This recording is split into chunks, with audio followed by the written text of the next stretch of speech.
Hey party people, this is Zach from visionswell.com. Today, we're digging into three lights from Sofirn. We have the SK30, the ST10, and the HSH3. All built by Sofirn, and each one promises something useful for EDC, travel, or just walking your dog at night, or even just that, hey, what's that weird noise in the bushes scenario. I'll hit dimensions, weight, materials, models, lumen outputs, and end with an overall impression. Let's roll. First up, the SK30. This is the beast of the three. It measures 1.1 by 5.51 inches, or 28 by 140 millimeters. It weighs 87 grams, or 2.96 ounces, without its battery.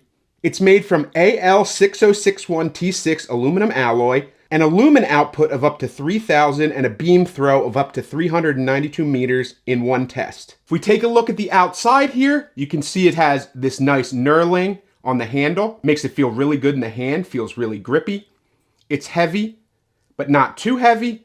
You have a USB-C recharging port on the one side here. You have a nice little deep carry pocket clip that is reversible, so you could technically use this as a headlamp, although it would be a little bit heavy for that.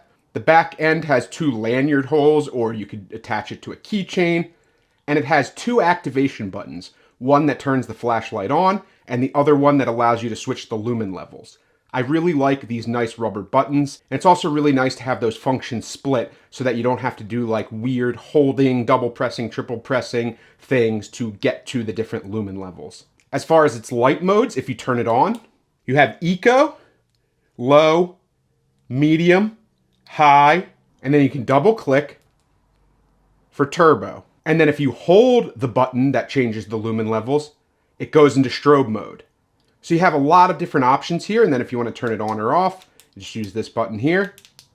And it has a really nice looking beam overall, and a really solid build quality. Like I said, I like the dual functions of these buttons on the back. I like that it's USB-C rechargeable. As for use cases, if you're walking the dog at night, this is overkill, but might be kind of fun. For travel, it's great if you pack heavy. For everyday carry, maybe borderline large, but you'll never complain about insufficient light. My impression, very capable, excellent build, but size and weight push it towards the serious flashlight end, not tiny pocket carry. Next, we have the ST10. It measures in at 2.73 by 1.33 by 0.8 inches, or 69.3 by 33.8 by 20.4 millimeters, and it weighs 49 grams or 1.73 ounces without its battery. It's also made from the AL6061T6 aluminum alloy, and it has an HA3 anodized finish. So it looks really nice and kind of futuristic. The way that it has this matte metal look to it, it looks really nice. The white spotlight is up to around 1,000 lumens with side flood and red light modes as well. It takes a 14500 rechargeable USB-C battery. So the one thing to note is that you can't just plug a cord into this flashlight itself to charge. You have to take the battery out, and it has a little USB-C port on it, and then you can recharge it. Or this also has an awesome dual fuel option where you could just use a AA battery instead. It has this really nice high quality pocket clip, or clip that you could use for a sling bag or backpack, or clip it to a hat. It's really heavy duty. It has kind of this rubber on the one side so you won't damage whatever you're clipping it to. And it has a really strong spring on it. Then you have this side light that I mentioned, and it has a little plastic covering on it that's textured with the two LEDs. And then you have this top directional flashlight. You have this screw off bottom here to get to the battery compartment. And the nice thing is that the bottom of this is magnetic. So if you need hands-free illumination, you have that option as well. It's kind of carved out on the side here. I wouldn't really call this knurling, but you have these nice diagonal patterns on either side that make it very grippable. And then you have a top and bottom button here. So the top button activates the directional light. So if you turn that on, and then you can hold it to go through the different lumen levels, and then you can double click it to go into turbo mode for its highest output. And then if you double click again, it goes into this kind of beacon mode, so you could make yourself very visible. And then if you triple click the top button, it goes into kind of a lockout mode, and then this allows you not to be able to turn it on accidentally, and that's really nice to see. And then you just triple click it again, and then you can unlock it. Then for this bottom mode, you can turn it on and go through the same lumen levels by holding it. And then if you double click, it goes into turbo mode as well. And then when the flashlight is off, if you hold it, it goes into this red light mode. So then you have a red light option if you don't want to be visible or you want to save battery life. That's a nice option to see. It looks really nice. And then it also has a beacon mode and a faster beacon mode. So this flashlight gives you a lot of versatile options in a very small package. As for use cases, it's ideal for EDC pocket carry, walking the dog. You could clip it on a leash, magnet it to a fence while your dog does their business, anything like that. You could travel with this in a backpack or sling and keep it very light. My impression, this hits the sweet spot of size versus performance. I'd pick this for every day unless I needed the big throw of the SK30.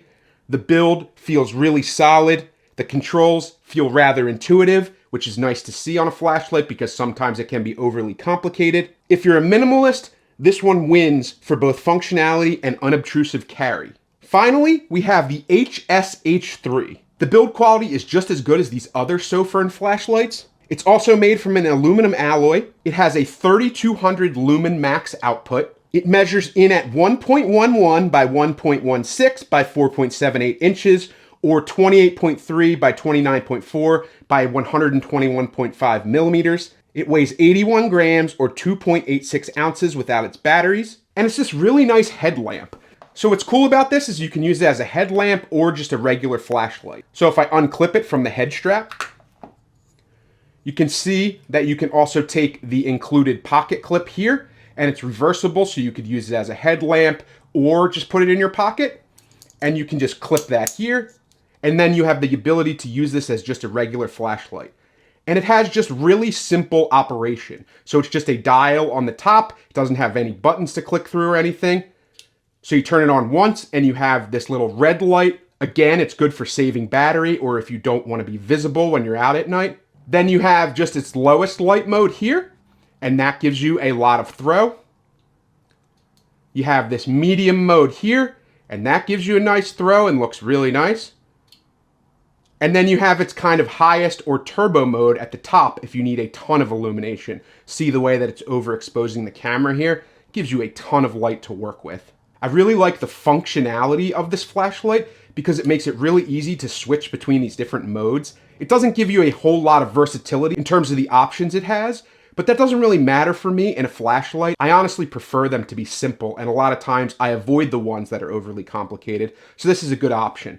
Although, because of the direction of the beam, I think this works better as a headlamp than it does as a hand flashlight, but it's nice to know you can use it in both ways. And then it comes with this nice adjustable head strap, and it actually has 3 straps, so one goes over your head, keeps it really secure. It's this really soft elastic, so it's really comfortable to wear. You also have a little bit of padding on this side when it's up against your head. And then you just have this place to clip it in here, so you can clip it in. And this is a little bit heavy for a headlamp, meaning it would be hard to wear for really long periods of time because it's heavier than those ones that are about like this big as opposed to this big. And most of them are plastic instead of this aluminum alloy. So just keep in mind that it weighs a little bit more than your average headlamp. But I think the functionality is there. It's really easy to switch through the modes when you're wearing it. And it's a really comfortable included head strap that's fully adjustable and secure. So as for use cases, if you want something oddball, maybe strap it to the backpack for a travel rig, or use it for dog walks when you want flood plus headlamp. My impression, it's got an overall good build, but it feels less traditional flashlight and more specialized, so I think it works better as a headlamp.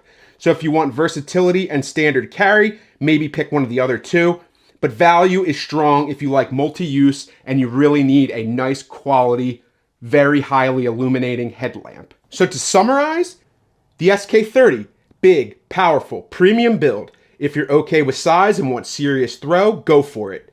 ST10, my pick for everyday carry, compact, smart features, great balance. And the HSH3, interesting, high output, a little bit more niche, but still good build and useful for travel or specialized tasks. All three have quality materials, that AL6061T6 aluminum alloy. They have strong mode sets. and they deliver more than you'd expect for the price. For EDC, pick the ST10. For travel or dog walks in pitch black or rain, the SK30 shines. The HSH3 is the wild card. For me, I'll probably get the most usage out of the ST10 because it's the more EDC sized one, although I'll keep these other two for dog walks or camping. Minimalism does not mean compromising on quality, and Sofirn really proves it. If you have other flashlights to recommend, please leave them in the comments below, and I'll be definitely sure to check them out. If you like flashlight reviews like this, please like, comment, and subscribe because it really helps the channel out a lot. If you want to check out any of the gear that I decided not to keep that I've reviewed, please check out my eBay store linked below, and you can go ahead and make me an offer if you think the price is too high, and I'm more than happy to meet people halfway to make sure that gear gets into good hands. If you want to pick up any of my merchandise, check out the link in the description below as well, because I try to keep it at a very low price, and I designed everything myself, and I really think the gear turned out well. So if you like my merchandise, check that out. Thank you as always for watching. And with all that being said, I will definitely see you in the next video. Take care.